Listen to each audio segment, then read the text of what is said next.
This week, I am talking about self-awareness, which is a key component of emotional intelligence.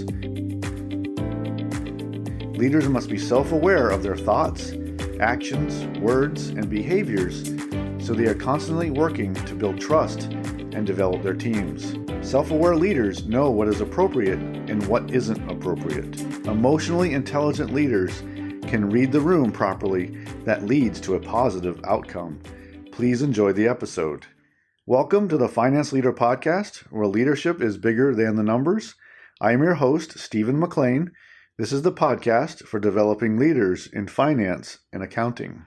This is episode number 63, and I will be talking about self-awareness and reading the room, and I'll highlight the following topics. Number 1, the great leaders are emotionally intelligent. Number 2, think before speaking or taking action. And 3, read the room so you understand the tone and mood of any gathering.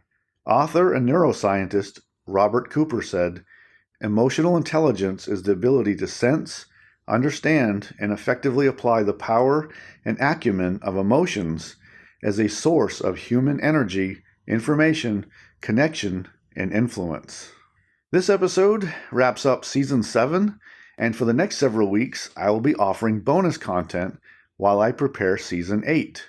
So let's review what we covered in Season 7.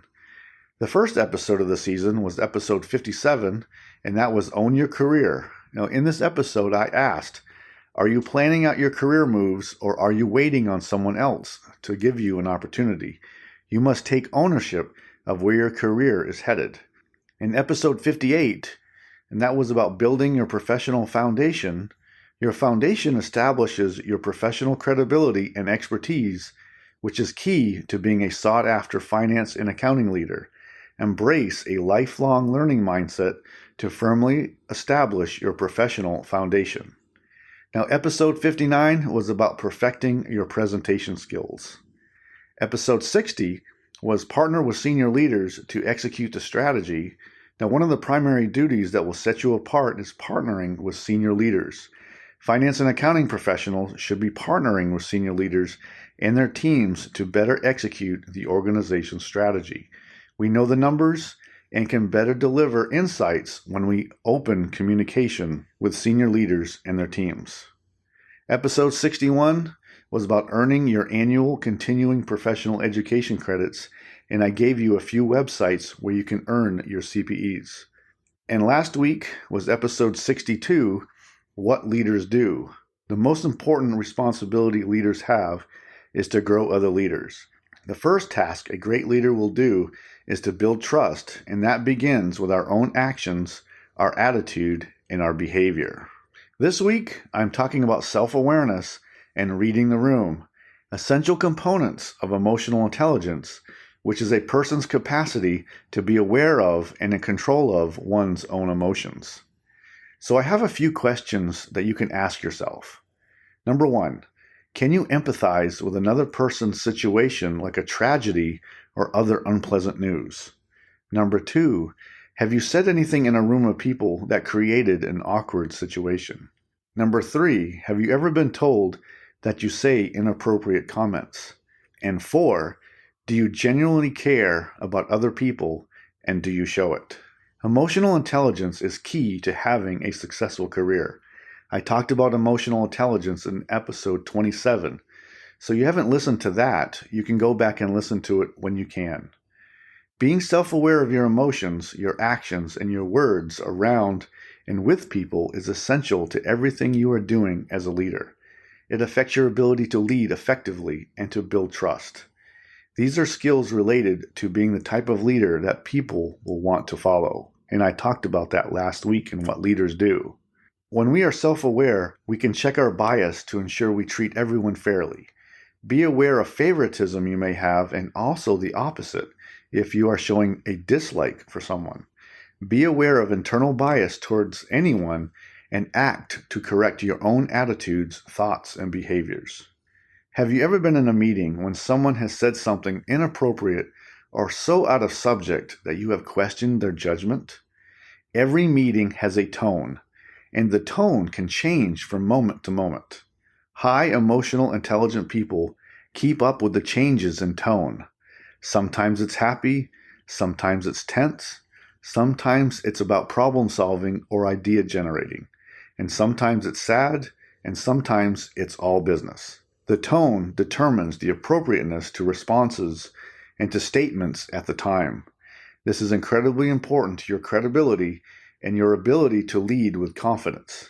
Have you ever dealt with someone who is so oblivious in the meeting that they continually say inappropriate things or things out of context or things that can be taken as offensive that actually proves the person has no idea what they are talking about or even cares about other people? Be aware of your own limitations and always check your arrogance at the door. In other words, be humble always and acknowledge that as soon as you think you are better than others, another person, maybe your supervisor, will judge you unfairly.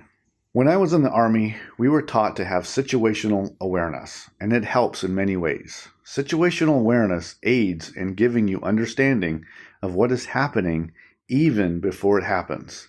This skill helps military leaders as a battle progresses and before the enemy can achieve an advantage against you. And it helps in so many other ways.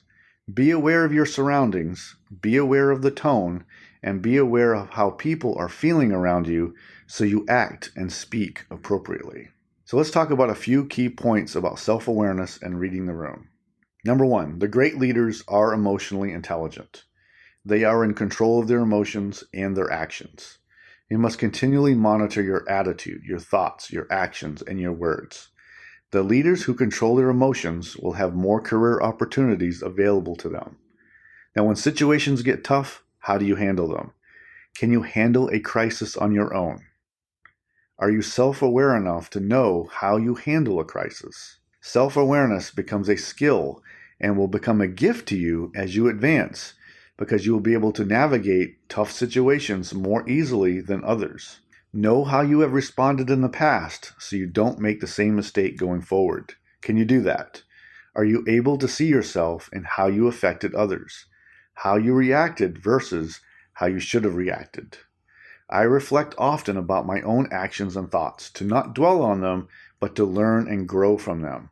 I won't let a mistake stop me, but a mistake in the past can grow me to be a better leader in the future if I can understand myself better and apply my learning to my own leadership ability.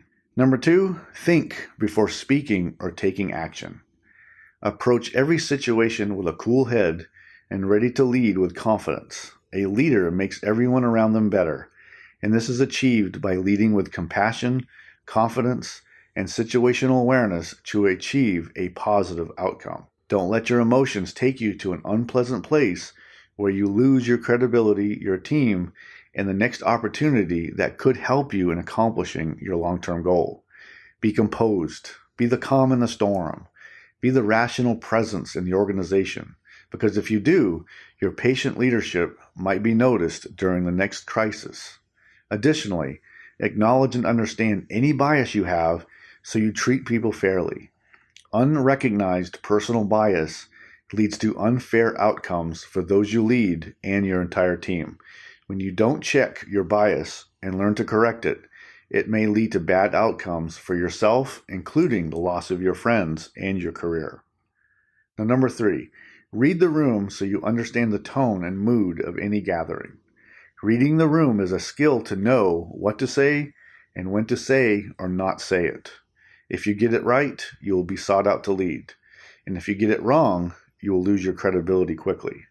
Gatherings, meetings, and other people situations have a tone.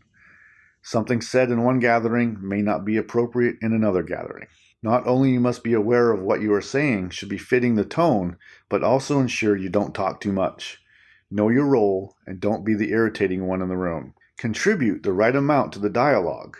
We all have a story about someone speaking too much or out of context, or who thought they knew something when they didn't. If you want to be taken seriously and maintain your credibility, you must have self-awareness and be able to read the room. Emotional intelligence is a key component of leadership in advancing your career. I have seen many times when someone in a leadership role says something awkward or inappropriate in a meeting because they did not recognize the tone of the meeting or were completely unaware that what they said was wrong or offensive. Additionally, reading the room helps you to navigate when and how to shape positive outcomes for whatever the discussion or meeting goal is. For action today, how self-aware are you? Are you aware how your thoughts, actions, words, and behaviors affect the people around you? Do you have trouble reading the room? If you don't really know, ask a trusted friend or colleague. Actually, I want you to do this anyway, because if you have little self-awareness already, you may not be able to self-assess this correctly. Ask a colleague who will tell you the truth and where you will not be offended when you hear it. Strive to think and assess before speaking and acting so you are in line with appropriate behavior. The goal of leadership is to grow others and to shape positive outcomes. But if you lose credibility, you will not be able to conduct either. This episode is sponsored by my website, financeleaderacademy.com, and my career development course called Advance Your Career, Developing a Promotion Strategy that will set you apart. To achieve your career goals, you must be willing to take risk to set yourself apart from your peers. Finance and accounting professionals are already expected to be technically competent. This course helps you establish your professional foundation and how you can set yourself apart from your peers by growing your leadership skills and developing your executive presence. You can go to financeleaderacademy.com for more details on this career advancement course. The link is also in the show notes with this episode. Thank you. Today, I talked about self-awareness and reading the room and highlighted the following points. Number 1, the great leaders are emotionally intelligent. Number 2, think before speaking or taking action. And 3, read the room so you understand the tone and mood of any gathering. People lead through confidence, caring, and trust, or, unfortunately, through coercion. Part of that is the ability to empathize and be emotionally intelligent. Lacking control of your emotions will lose trust on the team, especially when you can't read the room properly. When you interact with your team, are you aware of what you say and how you carry yourself? Your team and those you work with, like your peers and senior leaders, will continually judge your ability to interact well with other people. Be observant of your own thoughts and feelings so you improve your outlook and approach to situations. For the next few weeks, I will be sharing bonus episodes as I prepare Season 8. Season 8 will be all about becoming and performing as a CFO. I can't wait to share. And don't forget that I have a Facebook group called the Finance Leader Podcast Community. This is a place where we can help each other to grow and be prepared for the next step in our careers as finance and accounting professionals. So please join. The link is in the show notes with this episode. I hope you enjoyed the Finance Leader Podcast. I'm dedicated to helping you grow your leadership because it is leadership that will set you apart from your peers. You can get this episode wherever you find podcasts. Until next time, you can check out more resources at financeleaderacademy.com and sign up for my updates so you don't miss an episode of the show. And now, go lead your team, and I'll see you next time. Thank you.